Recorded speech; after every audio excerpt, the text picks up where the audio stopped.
E aí, galera do segundo ano da Elisa, vamos para nossa primeira videoaula sobre o Maquiavel. É o capítulo 1 do livro de vocês. Muitas turmas já viram, na verdade, né, esse assunto, ou já começaram a ver, mas como nem todos viram tudo que tinha para ver sobre o assunto, eu preferi começar novamente e assim ficar certinho, todo mundo viu tudo a mesma coisa, né? Não teve nenhum prejuízo para ninguém, certo? Bom, esse aí é o capítulo 1, se refere, né, ao assunto do capítulo 1, primeira parte do nosso livro. E por que a gente está falando agora da primeira parte do livro? Porque a gente teve que retomar alguns assuntos que são base para esse assunto do Maquiavel e que estavam e que na verdade não tinham sido contemplados com os assuntos que a gente aprendeu ano passado.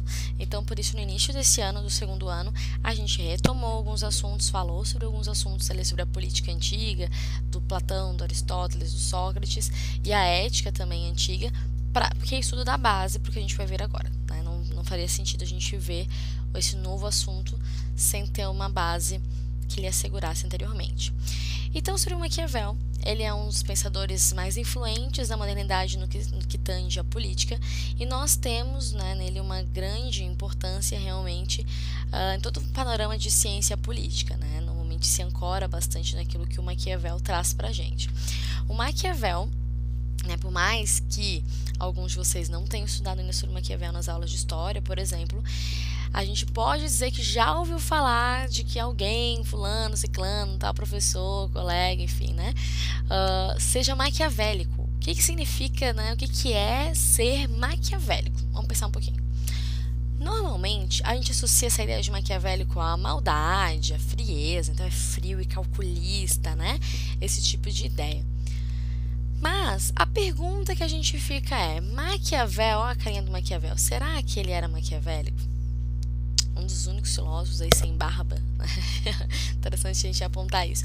Então, assim, o Maquiavel, digamos que na sua principal obra, que é a obra que a gente mais se aprofunda, é a obra que a gente mais estuda, que cai no Enem, enfim, que é O Príncipe, ele vai ter um comportamento bastante maquiavélico no sentido que a gente está falando.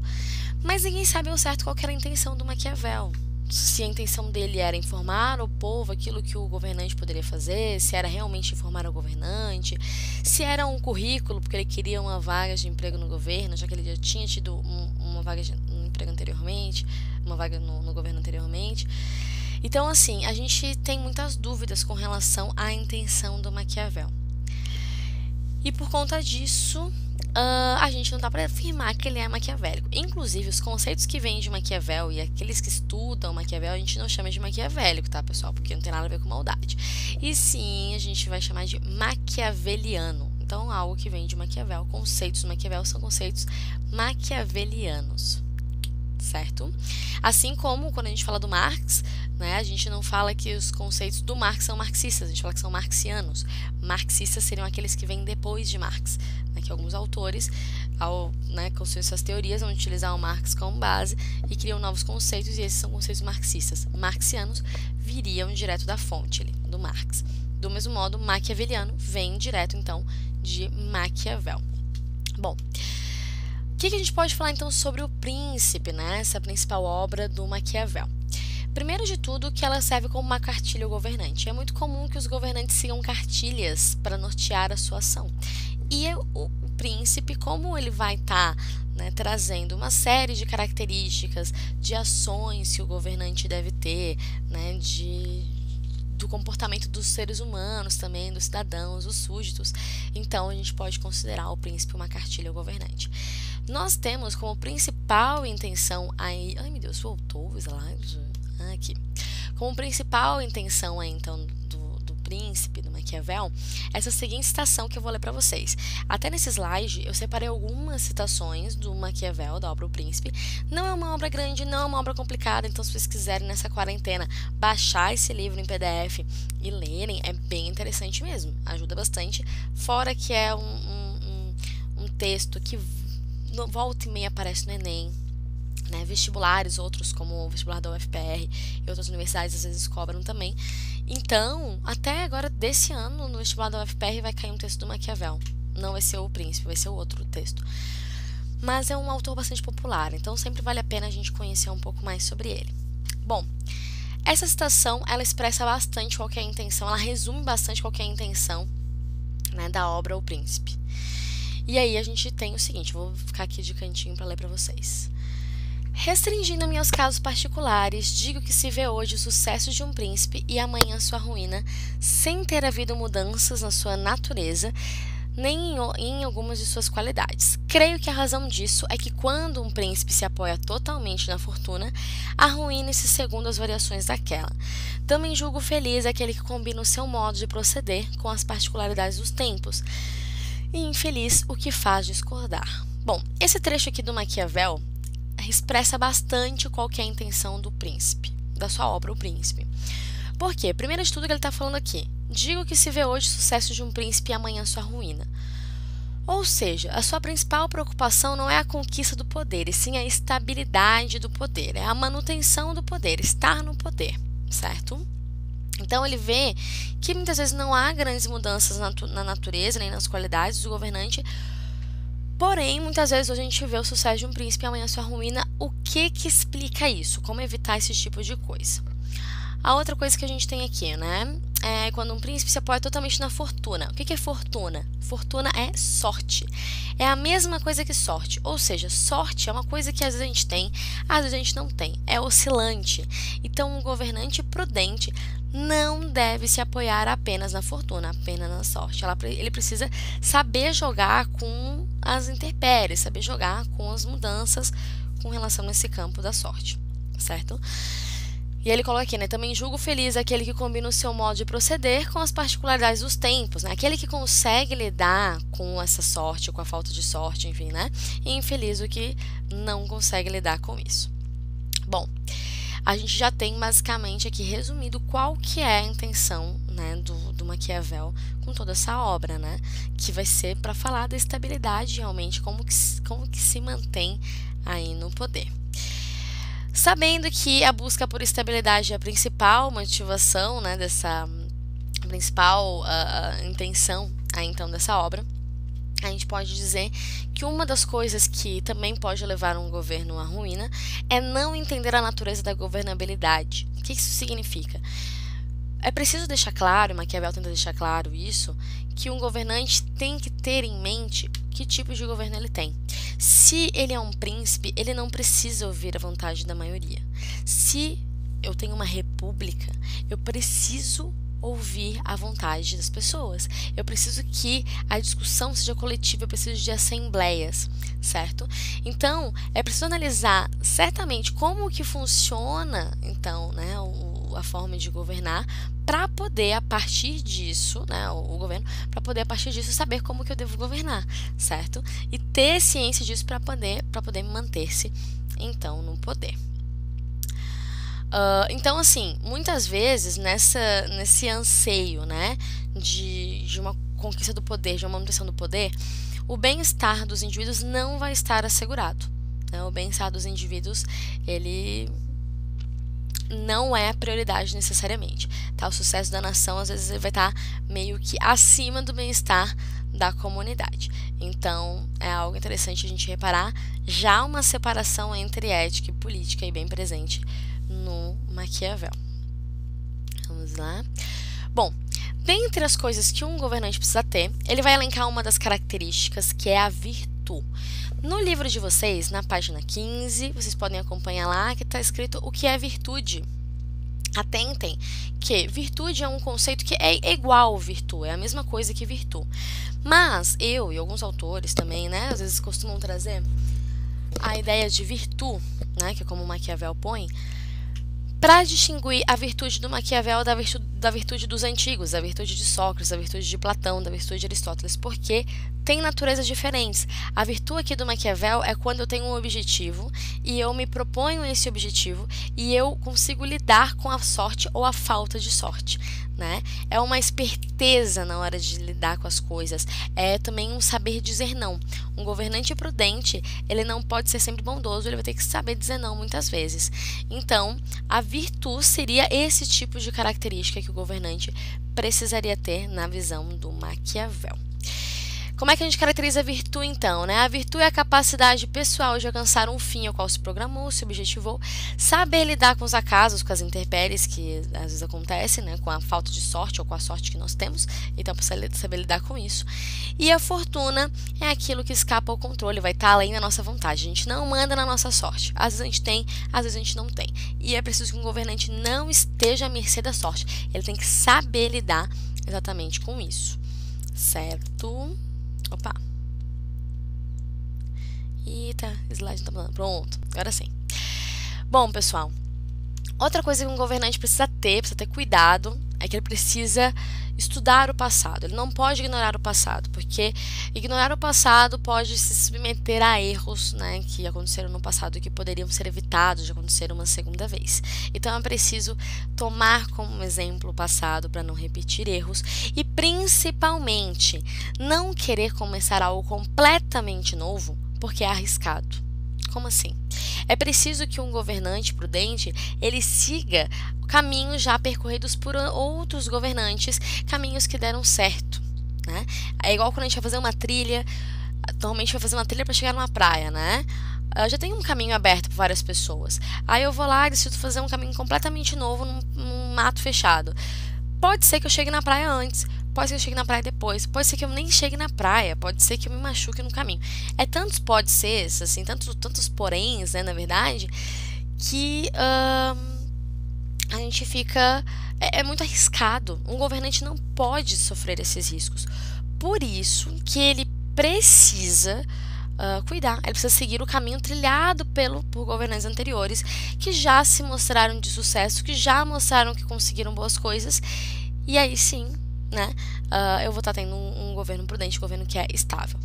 Então, temos uma citação do Maquiavel aqui que diz o seguinte: como os homens trilham quase sempre os caminhos abertos por outros e pautam suas ações pelas imitações, embora não possa seguir em tudo os caminhos dos outros nem igualar a virtude daqueles que imita, um homem prudente deve sempre seguir os caminhos abertos pelos grandes homens e espelhar-se, né, nos que foram excelentes.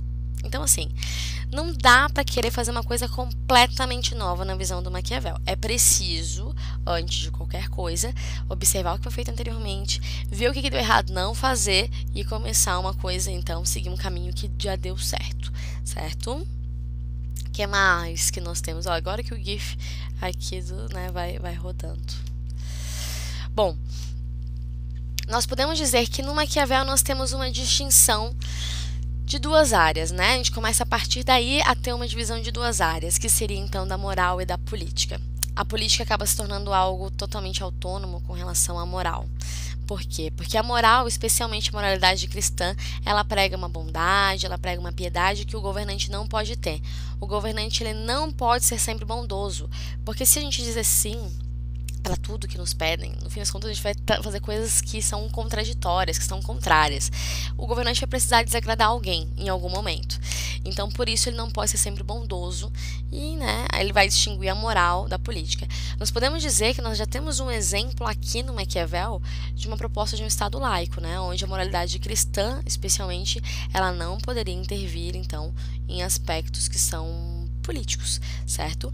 Porque, enfim, né, seriam dois campos distintos. A gente pode falar também que aqui se funda uma moral política, né, uma moral diferente daquela moralidade presente nos filósofos antigos e na moralidade cristã, por exemplo, né, e algo realmente que tem um interesse na estabilidade do governo, da governabilidade.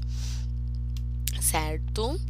Bom, então, o que a gente pode dizer é que o Maquiavel ele desvincula a política, né, da moralidade cristã, que é dominante em seu tempo, né? Ele faz essa divisão. Isso é uma grande marca da própria modernidade, né? E o Maquiavel iniciando com esse tipo de postura aí pra gente.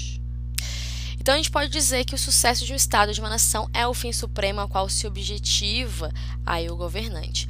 Normalmente, não é só atingir isso, é preciso que o governante assegure a sua glória, né? Que o seu nome seja lembrado como aquele que conseguiu chegar aos fins que foram propostos. Mas, para chegar a esses fins propostos, o governante não pode ser limitado pela moralidade. Ele precisa muitas vezes cometer ações que são imorais para chegar aos fins em que ele se objetiva, que é o sucesso da nação. E assim a gente pode dizer que os fins justificam os meios. Maquiavel não falou que os fins justificam os meios, pessoal. A gente faz isso um resumo da sua obra. Então, os fins justificam os meios seria o quê? Muitas vezes os meios são tanto quanto tortuosos, imorais, antiéticos, mas eles vão ser necessários para chegar aos fins que nós nos objetivamos. É isso, certo? Então, basicamente, é assim que o Maquiavel vai fazer sua interpretação política. E nós temos essa citação do Maquiavel que vai dizer o seguinte, eu vou lá para baixo para poder ler para vocês aqui tudinho. A um príncipe, portanto, não é necessário ter de fato todas as qualidades supracitadas, mas indispensável parecer tê-las. Olha que absurdo, não é mesmo, pessoal? Aliás, ousarei dizer que se as tiver e utilizar sempre, serão danosas, enquanto parecer tê-las serão úteis. Assim deves parecer clemente, fiel, humano, íntegro, religioso e sê-lo, mas com a condição de estares com ânimo disposto a, quando necessário, não o seres, de modo que possas e saiba como tornar-te o contrário. É preciso entender que um príncipe, sobretudo um príncipe novo, não pode observar todas aquelas coisas pelas quais os homens são considerados bons, sendo-lhes frequentemente necessário para manter o poder, agir contra a fé, contra a caridade, contra a humanidade e contra a religião. Precisa, portanto, ter o espírito preparado para voltar-se para onde lhe ordenarem os ventos da fortuna e as variações das coisas. E como disse acima, não se afastar do bem, mas saber entrar no mal, se necessário. É interessantíssimo, né, esse trecho aqui do Maquiavel, porque ele está apontando que o governante, ele não é bondoso, ele não precisa ser bondoso, ele deve parecer bondoso, as pessoas gostam de quem parece bondoso, mas não é, certo? E que ele pode até ser bondoso, mas ele tem que saber entrar no mal se for necessário, para manter a ordem, para chegar então aos fins que ele se objetiva. Né, para chegar aquele sucesso da nação. Agora a gente pode perguntar, que sucesso da nação é esse, afinal de contas, né? Se o bem-estar da comunidade não é atendido, se o bem-estar das pessoas não é atendido e se atos imorais são considerados ok, se os fins são, se os fins são aqueles desejáveis, digamos assim, certo? Então, reflexão que a gente pode ficar em cima disso. Outra coisa que o Maquiavel nos coloca é que é preferível que o príncipe seja temido do que amado, mas nunca odiado, pessoal, não pode ser odiado, né? Então, por que é preferível ser temido do que amado? Porque quando a gente ama alguém, a gente tende a não respeitar muito a pessoa, não é mesmo? E quando a gente teme, a gente sempre tem um pouco de respeito, né? Um pouco de cuidado, né? Naquilo que vai fazer. Até porque a gente não sabe qual que é a escolha que um governante pode fazer. De repente, essa escolha pode lesar a sua existência. E aí a gente não sabe como é que vai acontecer. Então, por isso, é preferível ser temido do que amado na visão do Maquiavel, porém nunca odiado. As escolhas do governante não podem fazer com que o povo se revolte contra ele. Ele precisa assegurar que ele seja temido e não odiado. Então, alguns meios para chegar aos fins que se objetiva precisam ser evitados, para que não leve o povo ao ódio, porque o povo que odeia o seu governante tende à revolta. E aí eu não tenho estabilidade do governo se eu tenho revolta, não é mesmo? Bom, uma outra parte bastante interessante aí do Príncipe do Maquiavel é quando ele fala sobre a perda de um bem. É interessante porque ele diz o seguinte, ele é um filósofo bastante realista. Às vezes a gente coloca ele como um filósofo político pessimista, mas na verdade a intenção dele é ser realista, é falar como o governante é, como ele deve ser, né, de repente, não, mas enfim, né, acho que ele fala como é, e também como o povo é. Ele está apontando como é que o povo é também. Então ele vai dizer que o indivíduo antes esquece a morte do pai do que a perda de um bem, né? Antes o indivíduo esquece a morte de um ente querido do que a perda de um patrimônio. E assim ele aconselha ao governante, ao príncipe, a não mexer no patrimônio dos indivíduos. Pode lesar os seus entes queridos, porém não obstrua de algum modo o patrimônio aí então do indivíduo. Que ele não esquece de jeito nenhum. É interessante a gente reparar isso, porque sempre que a gente discute o valor à vida das pessoas, a gente discute o valor à vida comparando muitas vezes ao valor de bens materiais, por exemplo, né? Por exemplo, né, quando a gente é assaltado e alguém bota uma arma na nossa cabeça e a gente pensa, puta merda, minha vida vale menos do que um celular que querem roubar, né? E aí tu pensa, caraca, em certa medida, o meu valor à vida ele é quase nulo, né? Perto do que querem levar de mim.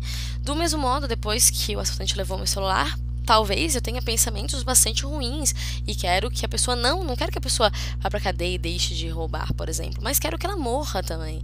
E esse tipo de pensamento leva também a um pensamento vicioso de que eu coloco mais uma vez o valor do bem material como um valor superior ao valor da vida. O Santo Agostinho já tinha falado pra gente, né? O filósofo Santo Agostinho medieval, que um dos problemas da vida terrena é que a gente há um desregramento do amor que a gente dá às coisas, às pessoas, né? E também a Deus. Aqui no Maquiavel a gente não vai estar falando de Deus, mas a gente está falando principalmente desse amor que se concede às coisas e o amor que se concede às pessoas. Muitas vezes se ama muito mais as coisas do que as pessoas. E isso é algo que ele está apontando, botando o dedo na nossa ferida, né? De que muitas vezes o valor à vida é menor do que o valor dos bens materiais, certo? Não que isso esteja certo, né? Ele está apontando que o povo é assim e dizendo para o governante, lide com isso, né? Aprenda a lidar com isso. Então, é um ponto importante. Nós vamos ter, então, no Maquiavel, um realismo político. Diz o Maquiavel, né? Sendo minha intenção escrever algo de útil para quem por tal se interesse, pareceu-me mais conveniente ir à busca da verdade extraída dos fatos e não a imaginação como tendo realmente existido. É interessante porque isso ele faz uma crítica a Platão, pessoal, porque o Platão ele cria uma hipótese de uma polis ideal de uma cidade que não existe, né? Então uma polis ideal aonde ele, fazendo críticas à democracia ateniense, cria essa cidade ideal que nunca acontece, né? Então, na verdade, é um comportamento de vários filósofos falar de cidades, falar de políticas como deveria ser e não como são de fato. E o Maquiavel se propõe a ser um filósofo realista, então, a falar como as coisas elas são de fato, doa a quem doer. Ele aponta para a gente também que a natureza humana ela é imutável, isto é, que os seres humanos foram essencialmente os mesmos em todas as épocas, em todas as sociedades, certamente permanecerão assim no futuro. E de acordo com Maquiavel, os seres humanos são gananciosos, são egoístas por natureza, são caprichosos, dissimulados e interesseiros. Nossas relações com os outros indivíduos, ela normalmente se baseia muito mais no interesse. A gente parece bondoso muitas vezes por algum interesse por detrás. É o que o Maquiavel, no seu realismo político, né, doa quem doer, está então nos apontando. Ele vai colocar então, já que as relações elas são forjadas aí por interesse, que as relações elas se dão normalmente por conveniência, aquilo que eu posso extrair de útil então das outras pessoas a mim. Beleza? E o Maquiavel, na sua obra Discursos, que é uma obra não tão popular quanto a obra O Príncipe, traz pra gente uma visão um pouco mais otimista das coisas e também ele tá apontando, tá defendendo, né, um outro tipo de governo, um outro tipo de governabilidade que é a república, dando muito mais voz, muito mais vazão também à voz do povo, né? Isso está presente nos discursos. E isso deixa a gente bem confuso de qual que é a vibe do Maquiavel, afinal de contas. Será que o Maquiavel de verdade é o Maquiavel que está no Príncipe ou é o Maquiavel que está nos discursos? Certo? Então é interessante a gente reparar esses dois Maquiavéis, né, que aparecem então pra gente. Pessoal, então para finalizar, eu sugiro para vocês fazerem as atividades, né, do módulo 1, capítulo 1, na página 28 a 2, na página 29 a 4 e na página 30 a 1, que é uma discursiva, tá bom? Então, leiam aquilo, tentem fazer redigir texto mesmo, estudem, pessoal. Aproveitem esse tempinho que vocês estão em casa para não esfriar do que a gente estava aprendendo lá, né, quando a gente estava tendo aula presencial. Então aproveitem ao máximo. Dúvidas, vocês sabem onde me encontrar, vocês podem me encontrar no Instagram, vai ter algum espaço aqui também para dúvidas, muito provavelmente. E a gente se vê logo menos. Morrendo de saudade de vocês, as nossas aulinhas, logo a gente volta. E fiquem em casa, por favor, lavem as mãos, se ocupem nessa quarentena, estudem, se exercitem, enfim, comam bem, peguem um solzinho, né, que é importante. E é isso. Até a próxima!